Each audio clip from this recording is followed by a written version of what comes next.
Hello, everyone. I hope you're doing well. I am having some sound issues, so if things get crackly, let me know. But thank you so much for hopping on. And this is good. We've got some experts here. Oh, I can hear myself. If somebody's got their volume on, can you turn it down? Thank you. So anyway, love lives. I love it. We'll just deal with the technical difficulties as they come along. Anyway, we have some experts on. Hey Jan, hey Joe, on this webinar today. We've got Connie McClendon, who is the co-owner of my office, Exit Magic City, as well as a lender. And I didn't introduce myself. I'm Jana May, and I am a realtor with Exit Magic City. And there's a cat scratching at the door. Go away, Khaleesi. Joe, get Khaleesi. Anyway, so just keeping it real, people, keeping it real. So without further ado, I would like to invite the amazing Connie McClendon. Say hello to Connie McClendon. She's got, I don't think you're up yet. There she is. There she is. How is everybody? I hope everybody's doing good and staying safe.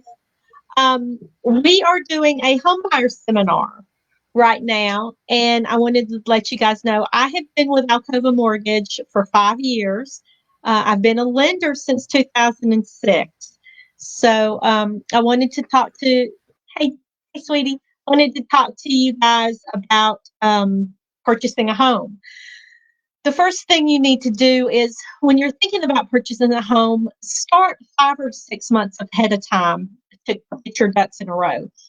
Contact the lender.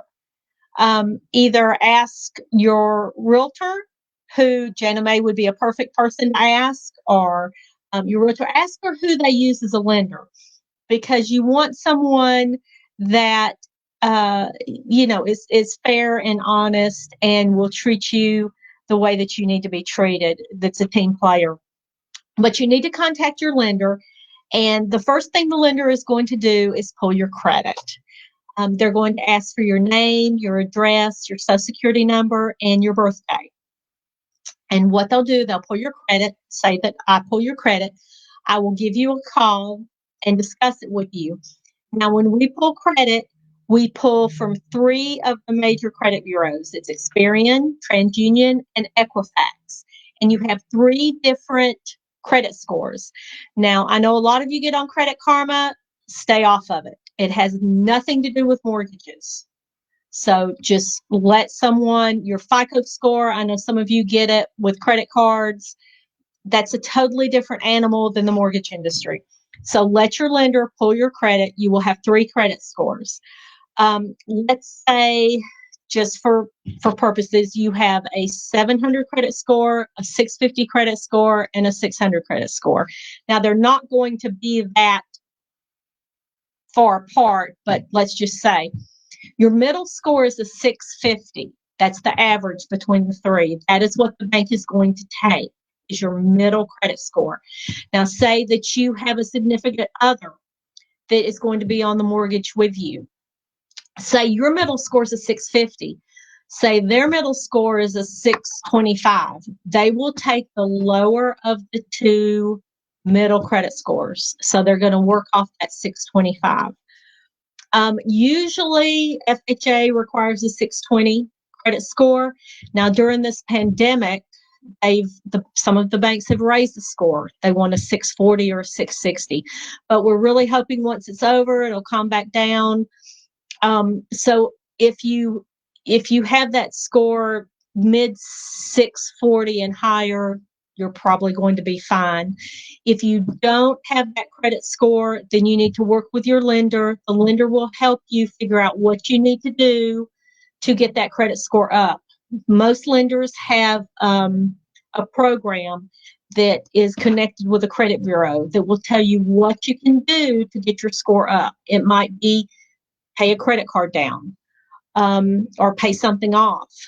Now, the lender will be looking at, first off, they'll be looking at your debt. And on a credit report, your debts are going to be car payments, if you have a mortgage, student loans, credit cards, things of that nature.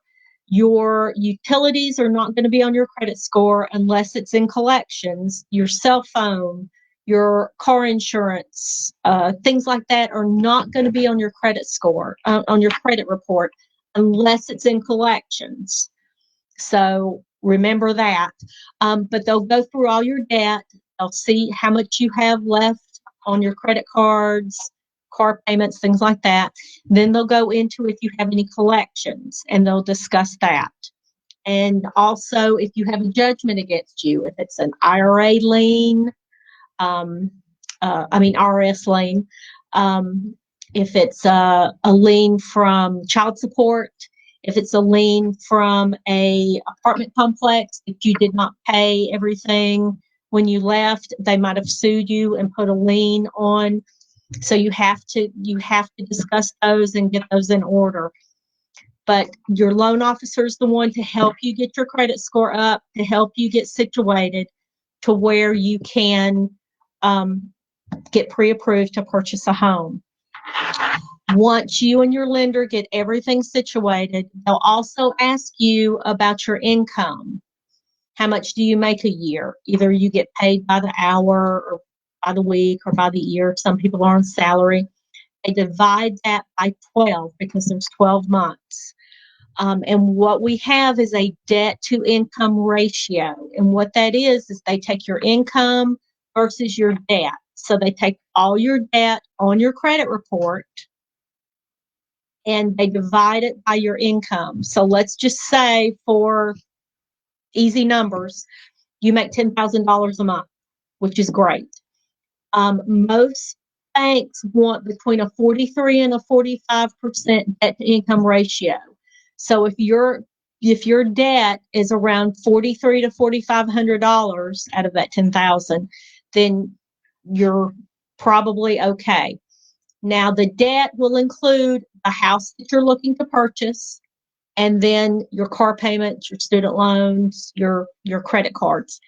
Your debt to income ratio does not include your car insurance, cell phone, utilities, things like that. They want you to have about 65% extra to pay for those things, to pay for food and clothing and things like that. So once you get ready to purchase a home, we contact your real estate agent, like Jana, and we say, okay, they're ready to go. We also discuss your down payment. If you're going to go FHA, you need about 3.5% of the loan. So if you purchase a $100,000 home, you need $3,500 to put down. There's also closing costs. There's several things. There's the title company. There's the appraisal. There might be some fees associated with the loan. There's taxes. There's insurance. There's several things. Usually it's about 3 to 4% of the purchase price. Now, a seller can help you pay those closing costs. And that's why we need to work with our agent and all be a team, because your agent needs to know when they negotiate what you need. So if you need the seller to pay a certain percentage of those closing costs, your agent knows that, and they can do that in the negotiations. So we discussed that with the agent. But once you're ready, you get pre-approved. We send the pre-approval letter to your agent, and then they go out, they find you the perfect home. You write a contract. Well, now it's time for the nitty-gritty. You've got 30 days to close. So what we're going to need the last 60 days of your bank statement, the last 2 months. We need tax returns, the last 2 years. We need pay stubs, which is the last 30 days. And you can go ahead and turn in some things beforehand, but the bank statements and the last 30 days of your pay stubs, we have to have that as soon as you do a contract. We're going to need a copy of your driver's license. We're going to need several things depending on your situation. But please know that when your lender asks for these things, they're not asking for them just for the heck of it. They have to have them. The bank requires them. It is a guideline, whether it's a government loan, a conventional loan, it's a guideline. So please don't think that because we ask for something that you think is crazy, you don't have to provide it. If you've been divorced, we need copies of your divorce papers. If you have child support, we need copies of your child support papers. Just some things seem really crazy, but the banks have to have it, because remember, they're loaning you $100,000, $200,000, and they just want to make sure that you're credit worthy. That's all. We ask everybody these questions, so please don't think that it's something that we're not asking others. But also, we have to schedule an appraiser. We have to schedule a home inspection, which we have some wonderful people on here. Ben and Stacy, who has a great home inspection company. We have other inspections that we may need. But usually we got to try to get this done in 30 days. So just be on top of it and be mindful. And if your agent asks for something, be sure to give it to them. And we'll do our very best to get you closed in 30 days and not have too much of a stress. Oh, absolutely. Connie, can you talk about the different loan products like FHA, conventional, USDA, VA? Just touch on those. Sure. FHA, you have to have 3.5% down. So on a $100,000 home, you have to have $3,500. FHA has mortgage insurance, which most of the government loans do. You have to pay for insurance, and it's for the banks in case you get foreclosed on, in case you can't make your payments anymore. The banks have an insurance policy to pay for some of your mortgage. The FHA, your mortgage insurance is for the life of the loan. So if you get a 30-year loan, you're going to pay mortgage insurance for 30 years. It does reduce as you get closer to the end of the term. Conventional, you have to put 5% down. Also, FHA, there is upfront mortgage insurance, which usually is 1.75% of the loan. And that has to be paid up front. Now, with conventional, their mortgage insurance, you only have to pay it until you get 80% of the loan to value, which means, say you purchase a $100,000 loan, you purchase a home, the loan's $100,000. When it gets down to $80,000, then that mortgage insurance goes away. So that's really great. There's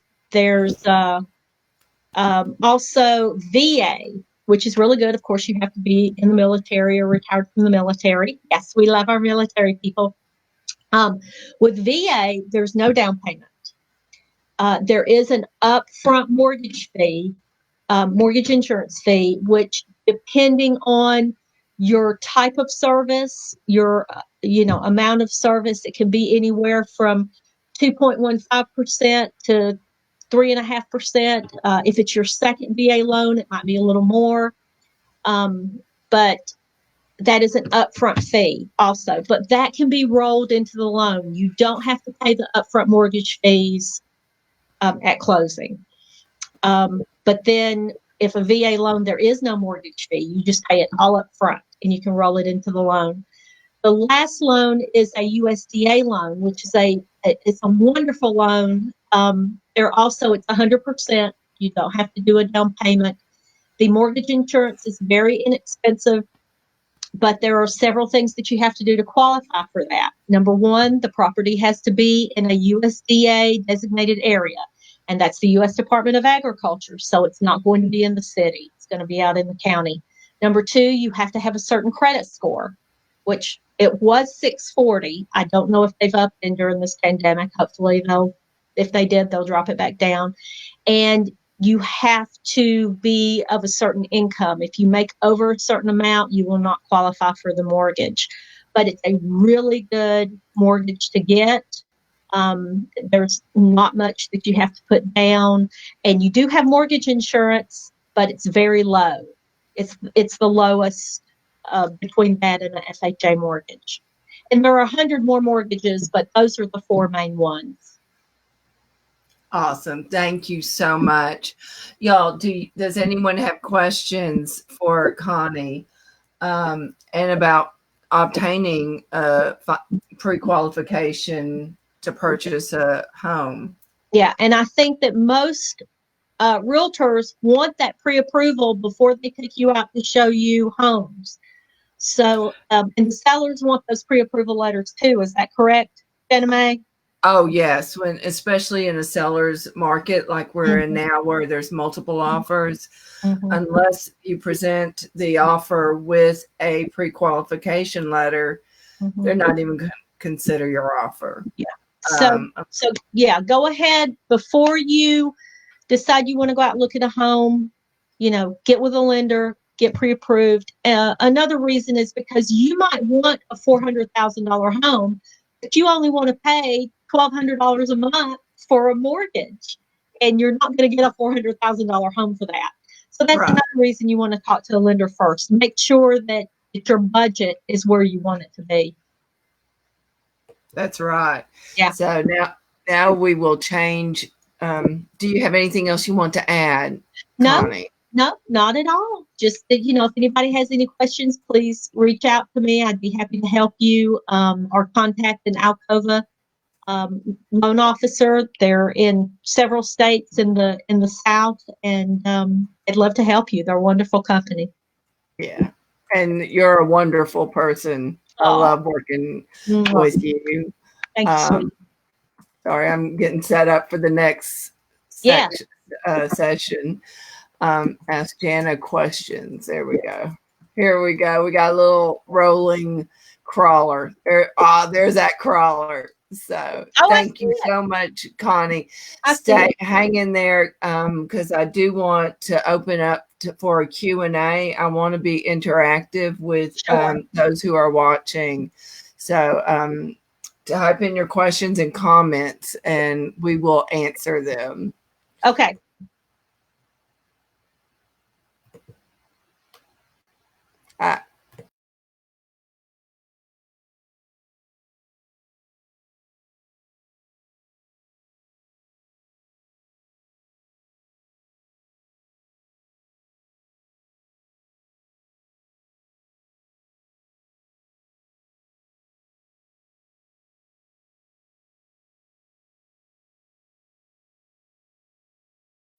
The difference between a real estate agent and a realtor, I'm just going to touch on this slightly.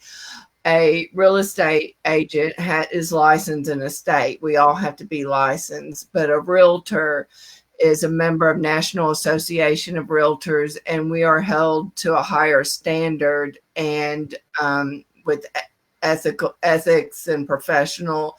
And most of the top brokerages will only allow realtors into their office, and we have to have CE credit, etc. But moving on. So you've gotten pre-qualified, and you found your realtor. I'm right here.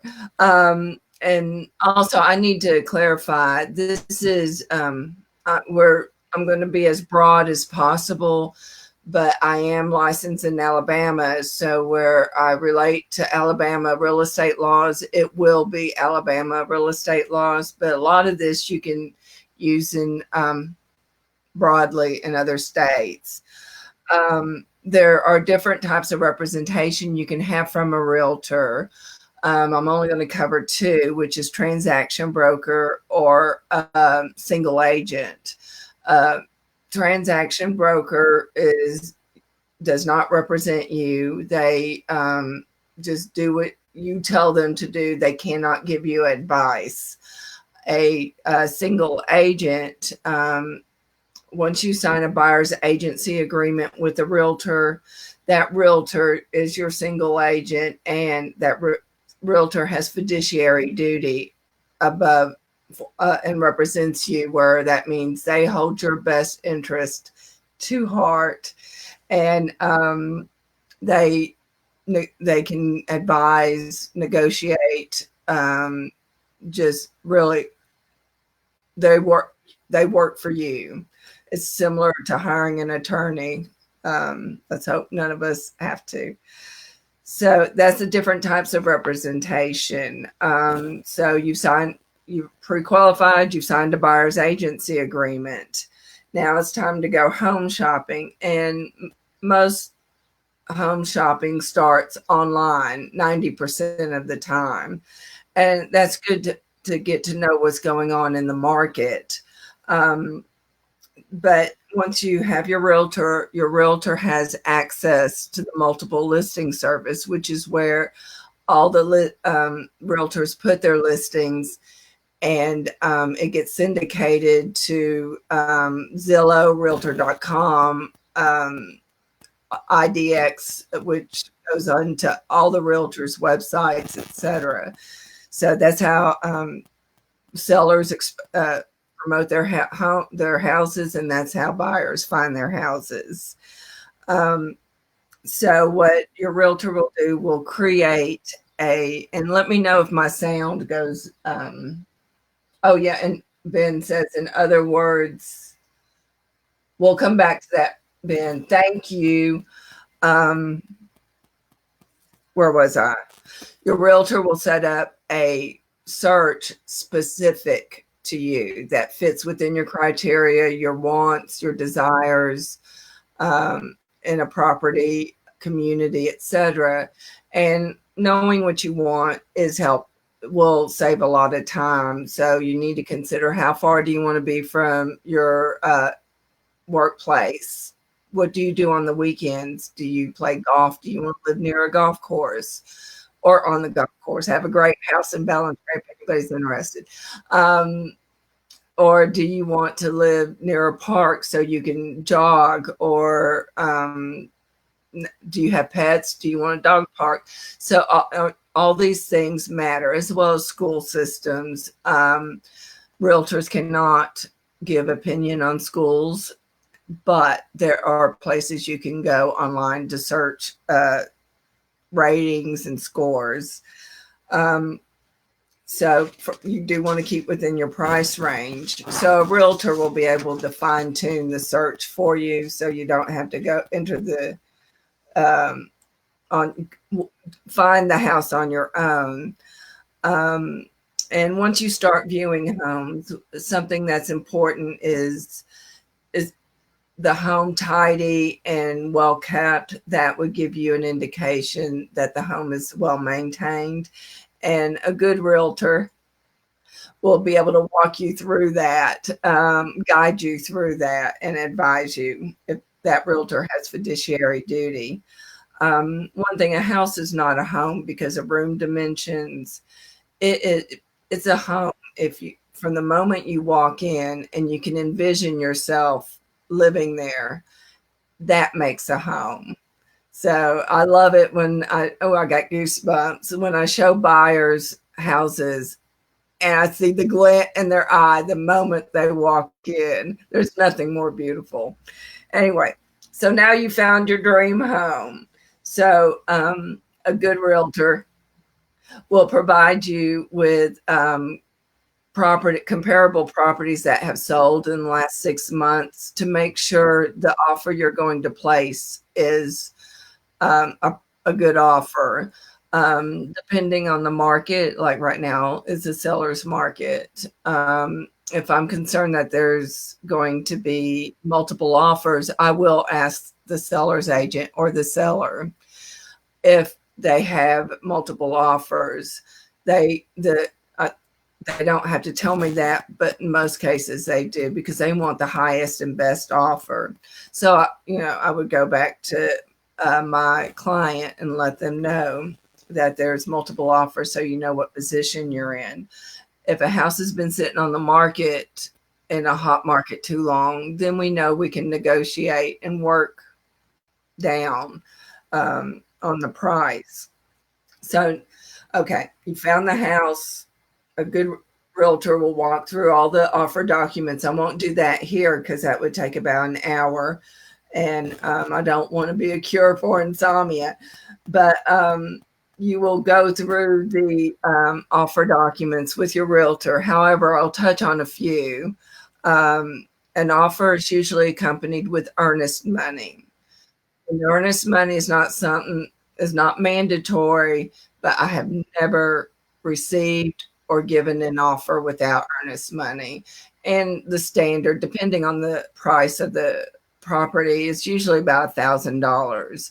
That earnest money goes towards the purchase price at closing. So the earnest money does not get deposited into a broker's trust account until all parties have signed the offer documents, turning it into a contract. There are contingencies in the contract, and I'll touch on two. One is contingent on the property inspection. And Ben and Stacy will go into more detail with this, but Alabama is a caveat emptor state, which means buyer beware. And the onus is on the buyer to find the defects. So that's why it is so important to have a home inspection. So that home inspection takes place within the first 7 days of the contract, sometimes extended depending on if it's a busy time of year and it's hard to get a home inspector. You have the home inspection, and what you're looking for are deal breakers or something that an appraiser will require to be repaired, and that's a health and safety issue. And with the health and safety issue, if the seller is aware, by law in Alabama, they are to disclose. Say you find items that you want that need to be repaired, that you will not move forward unless they're repaired. There are several things you can do. One, you can, your realtor will put a repair list in an addendum and pass it on to the seller's agent or the seller. Two, you can reduce the purchase price in lieu of repairs. Or three, you can terminate the contract and receive your earnest money back as long as all parties sign a mutual release. I was going to say something smart. I forgot. Oh, the cost for an inspector is paid prior to closing out of pocket. So that's about 400 average. Some go up to 500, some go down to 300. So that's it. I'm trying to keep track with the out-of-pocket expenses for you leading to the closing table. So far, it's earnest money and inspection.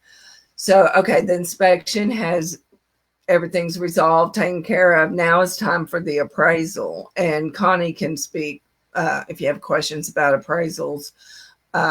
Connie, when we come to the Q&A session, we'll be able to answer your questions more than I can. But appraisal, if you're financing the property, you pay for an appraisal. Lender, you would pay your lender it's about, I think, $450. I don't know if it varies or if it's a set amount. And the lender will send an appraiser to the property. If the property does not appraise for the purchase price on the contract, then your finance contingency kicks in, and there's options again. One, your realtor will go to the seller's agent or seller and negotiate work on getting the seller to lower the price to meet the appraised value. Two, you can come to the closing table with the difference. So say the contract is for $200,000, it appraised for $195,000. Then you can you would be bringing $500,000 to the closing table. Unless you have to have that property, I recommend you do not, because you'll be underwater the moment you sign the paper, the closing documents. Hey, Tony. Hey, Tony. We got some Tonys up in here, up in the house.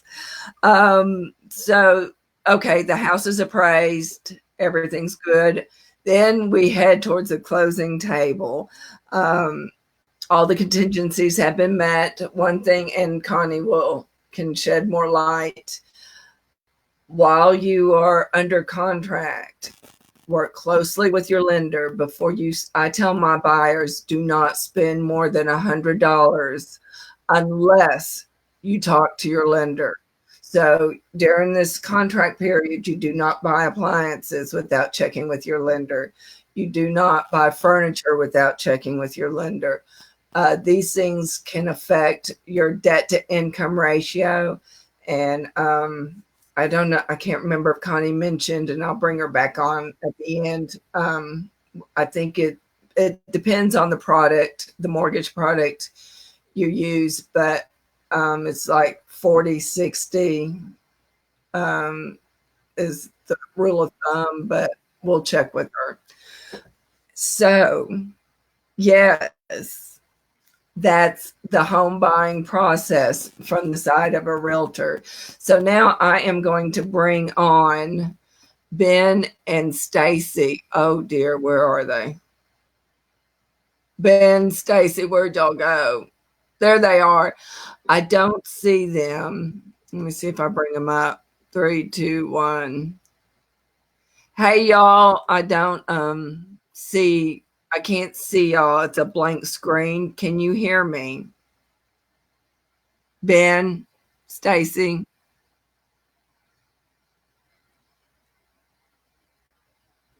Home inspectors. Let me see. Are y'all there? Are y'all there? There's Connie. I didn't mean to bring you up, Connie. I'm sorry, but Connie, do you want to expound any more on what I said while I try to get Ben? Try to find them. Yeah. I see that Benjamin May asked, you mentioned the 45% income ratio. Can it be lower than that? Absolutely. The lower, the better. The lower it is, the better it is. That will get you pre-approved. It is also the debt to income ratio is gross or net. We take your gross income. So that's why we say, what's your salary for the year? Jana May talked about a really good thing. When you're talking about getting a mortgage, please don't buy anything. Don't go out and buy a new car. Don't go out and buy furniture. Don't go out and buy a lawnmower. Don't go out and you buy $100 worth of clothes and Belk says, oh, if you get a charge card, you can get 10% off. That's $10, guys. Don't do it. Just no.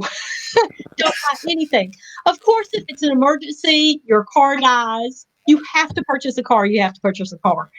But just don't buy anything. During this pandemic, we're all not buying things, although some people are buying things online. But just pretend like you're in a pandemic. Don't buy anything. Nothing. Don't change jobs. Just credit cards. I've had people that went out and bought mag wheels. I've had people buy furniture. I've had people go to Home Depot and buy $1,000 worth of stuff for their lawn. Well, they're not going to have a lawn to use the stuff on if it messes up their debt to income ratio. So just don't buy anything. Ben May said, you mentioned 45% income ratio. Can it be lower than that? Yes, the lower the better. Debt to income ratio, that would be the max. So anything lower is better. It helps pre-approve you a lot quicker. And it also helps, with the credit scores and everything. It's great. Just, the lower the better.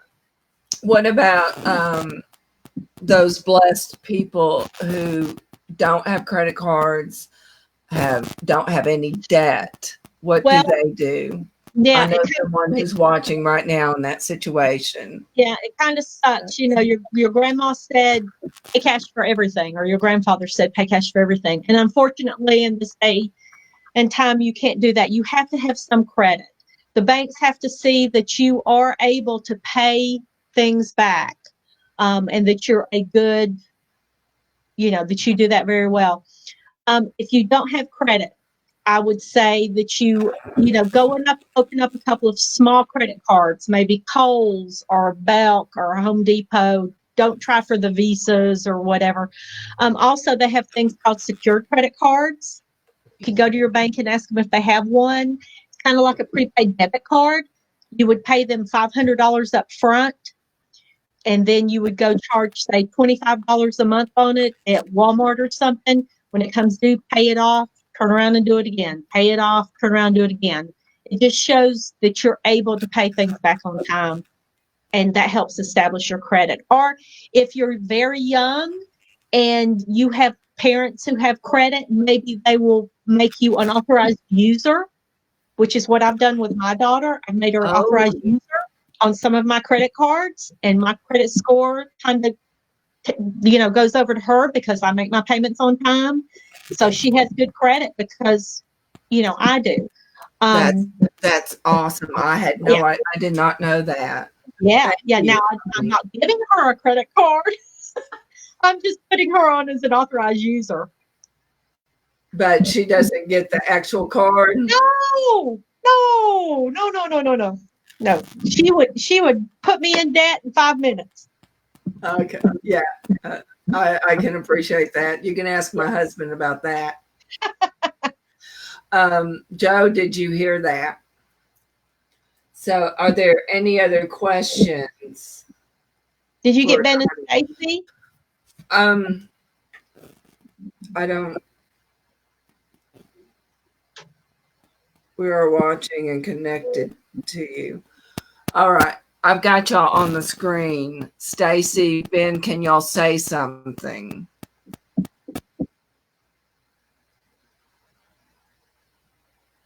Uh, Gotta love technology. See, right in the middle between you and I, that's Ben and Stacy. hey, Ben and Stacy. I can't hear them. Okay, let me see.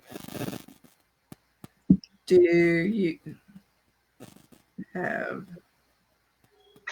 your mic off? Y'all hang in there. We're going to wait for questions. Their camera on. Oh, what I see? Oh, that's you. Stacy Reed says, "Hey."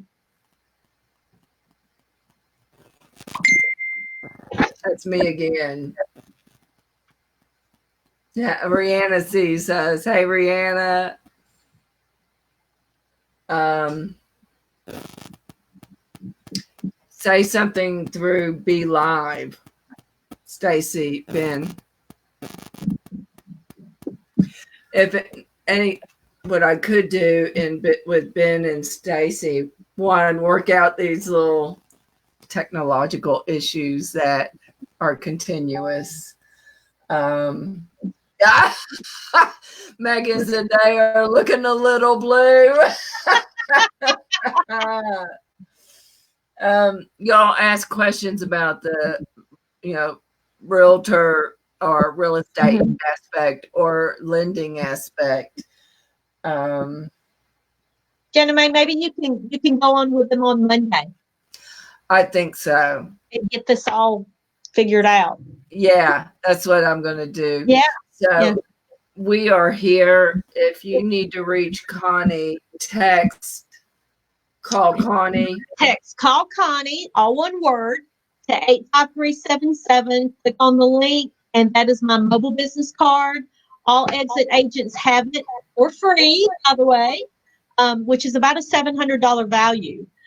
Even though it says Exit Magic City Realty, my phone number is on there. All my contact information is on there. I'd be more than happy to help you with questions about mortgages, no matter what state you're in. I can hook you up with a lender in that area and hook you up with Jana May if you're here. And we'd be more than happy to help you. I had the closing from you know where back in 2004. HE double hockey stick. I did. So I can promise you, I don't want anybody to go through what I went through back in 2004. So I will do everything I can to help you get your mortgage and as stress free as possible. It's obviously, this is the biggest purchase that you'll ever make. And Jana is wonderful at keeping everything calm and relaxed. And, we'll do everything they can, go over and above to help you get your home. And she will be a fabulous friend down the road if you ever need anything from her. And you get lots of gifts from me for the rest of your life. Lots of love. And if you need down the road, you might need a plumber or electrician or a roofer. Jana has a wealth of knowledge. Many people that she knows are very reputable. They can help you. And she would just be fabulous to work for. And I've been called more than once Mama Bear by my clients. Yeah. I had a customer one time call me after he closed. He got to the house and he said, 2 light bulbs are out. What do I do? Change them. I went to Home Depot. I bought him a pack of, light bulbs and took them to him. But, Bless. Yeah. Jana May will go over and above. We'll do whatever she needs to help you. Absolutely. Yeah. And thank you for joining us. We will meet Ben and Stacy next week. Connie, thank you so much. Connie and I have one thing in common. We're both recovering paralegals. We left lawyers. Yes, we did. Yes, we did. Where, there we go. Yeah. I can't do that for some reason. The child taught me how to do this. Yeah, That's why. Yeah, whatever. I also learned how to say your mom all the time from the child when he was like 13. Yeah, mine says mother. No, your mom takes the garbage out. Yeah.